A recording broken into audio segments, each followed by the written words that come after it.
Eux, ils ont 10 ans pour avoir leur volume d'entraînement. Toi, mec, t'as 4 ans.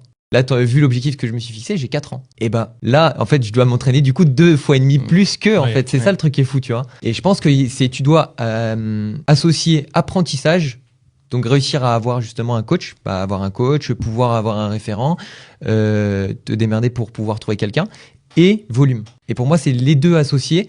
Parce que sinon, c'est bien d'apprendre de la théorie. Enfin, tout le monde a la théorie, hein. Et je pense que l'information, c'est pas ce qui manque aujourd'hui, hein. Ouais, c'est sûr. Tout le monde a l'information, mais si tu l'associes pas à la pratique, tu pars dans tous les sens sans évoluer nulle part, en Oui. fait. Mais après, c'est pas que le temps passé. C'est vrai que le temps passé, tu rattrapes beaucoup d'heures que tu as manqué si tu as commencé tard. Mais par contre, ça engendre beaucoup de défauts. Tu as beaucoup de problèmes liés à ça. Par exemple, ça peut être des blessures, vu que tu t'en fais beaucoup plus que les autres.